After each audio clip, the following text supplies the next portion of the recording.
Basin seasonal outlook for July through October. Over the last 30 days, we've seen very warm temperatures across the Great Basin and multiple periods of record or near record heat in many areas across the West. Precipitation has been well below normal across generally all of the Great Basin. We did have moisture move into parts of far southern Nevada that brought areas to above normal, also included western areas of the Arizona Strip.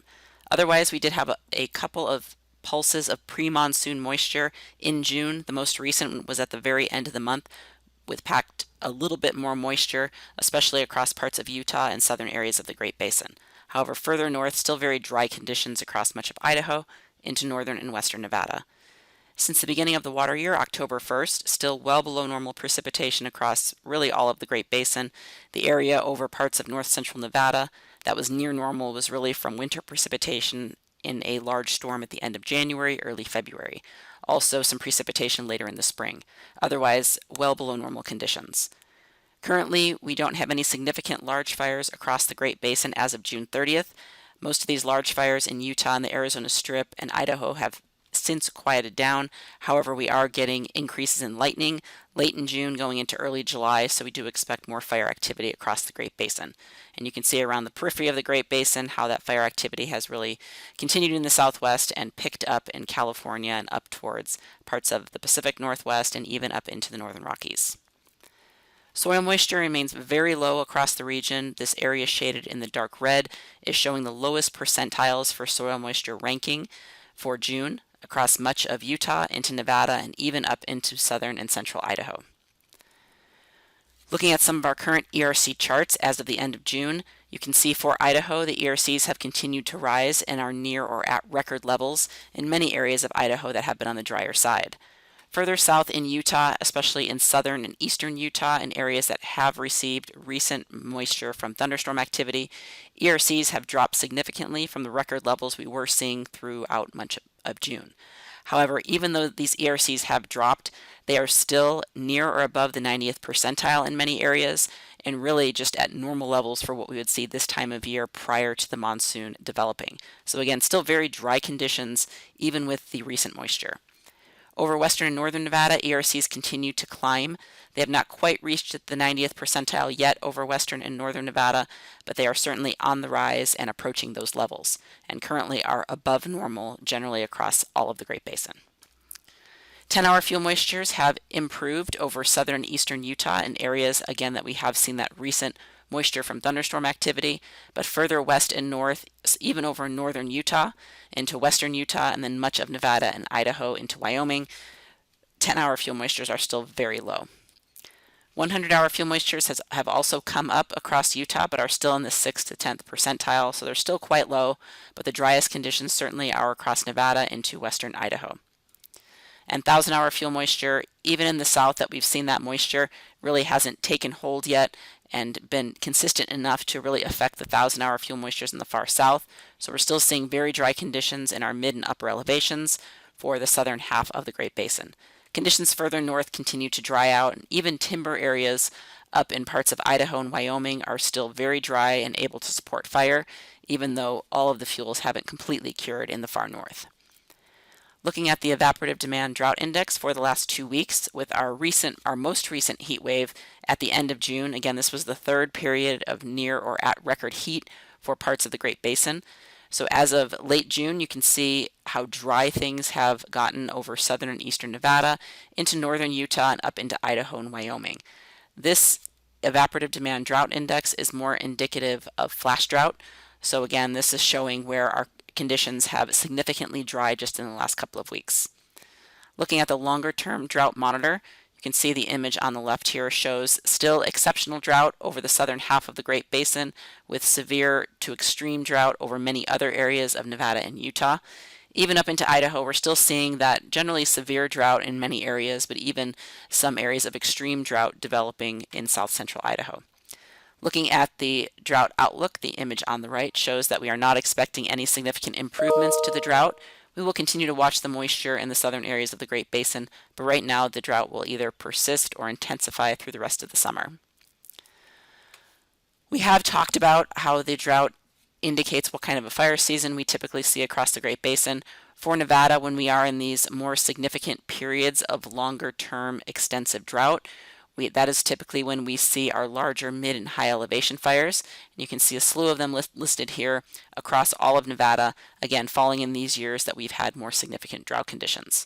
We typically don't see a large number of acres burn in Nevada in the low elevations, typically because we don't have much fine fuel, either carryover or recent growth. However, some areas of southern and eastern Nevada will have some carryover components, so we will see some lower elevation fires in those areas. For Utah, a very similar story when we see especially a dry May and June that also coincides with our significant drought conditions. As you can see, the area in the black boxes, that's typically where we see our most significant higher elevation fires in Utah. And for Idaho, as far as acres burned, we typically see higher acres burned in the black boxes, which is really in years that we don't have significant drought conditions. Again, this is for the lower elevations. So where our acreage may or may not reflect the current conditions as far as the drought and how dry things are, we could still have significant mid and higher elevation fires in Idaho, especially in areas that we have more significant drought. But currently, we're kind of in this state of moderate to severe drought across much of Idaho, so we certainly could see some of these low to mid elevation fires. So putting everything together, we'll talk briefly about La Nina and El Nino. Currently, we are in more of a neutral scenario where our ocean temperatures are generally closer to normal, so we're not really in La Nina or El Nino. Looking at the trends, and all these spaghetti plots are just different models, painting a different picture as we go forward in time here. But the trend is generally that we are going to either stay in these neutral conditions or possibly see a little bit of cooling towards fall, dipping us potentially back down into La Nina. If that were to occur, we will be watching the monsoon moisture. The monsoon has begun over the southwest and is pushing into the southern areas of the Great Basin. But if we do see this return to La Nina or even just cooling waters, we could see the monsoon moisture shut off a little early. So we will be watching that for later in the fire season to see if any areas that we are currently receiving moisture, especially in southern areas of the basin, to see if those areas will dry out again towards August and September. So the 8 to 14 day outlook shows our outlook here from NOAA from July 8th through the 14th, showing above normal temperatures across the Great Basin and generally drier conditions. That moisture will continue to affect parts of the southwest. However, as far as pushing more consistent moisture into the Great Basin, it looks like we will see pulses of monsoon moisture, first starting the month out, ending June and going into early July will be our first period of showers and thunderstorms trending towards wetter. And then we will likely see another drier period emerge until closer to the middle of July, where we could see that moisture start to return to southern areas. So we'll be continuing to watch parts of the Arizona Strip, southern Utah, and southern Nevada. That would be our most likely scenario to see precipitation start to push north and affect those areas associated with the monsoon. Areas further north and west, however, still looking to stay on the drier and warmer side.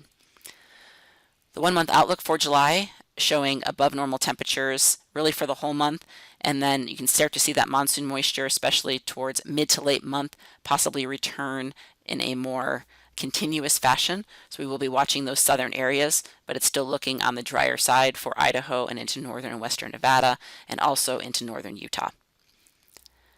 The 3 month outlook from August through October shows warm and dry conditions for the Great Basin and even down into the southwest and Rocky Mountain area. So this is what we are talking about when we're thinking that the monsoon possibly could shut off early. If that is the case, we could see a return to these drier conditions for even southern areas of the Great Basin later in the summer. And so we will continue to watch that, again, for possibly a reemergence of fire activity once things quiet down in the far south. So putting everything together for July, we are still looking at a large area of above normal fire potential for much of Idaho into eastern Nevada and also the northern half of Utah. Again, we are expecting in July that moisture to work its way in gradually into southern areas, so we will likely see a return to normal scenario in the far south.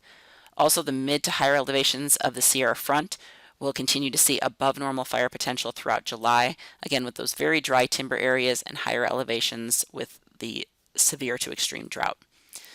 By August, we'll continue to see that above normal fire potential along, again, mid and high elevations of the Sierra Front, and also that continuation of above normal fire potential over the northern half of the Great Basin. Again, we'll likely see that monsoon moisture push a little bit further north, possibly affecting central and southern Utah, the Arizona Strip, and southern and eastern Nevada. Right now, it's not looking like that monsoon moisture will push far enough north for a long enough period of time to really affect northern areas, but this is again something that will be evolving over the next couple of months.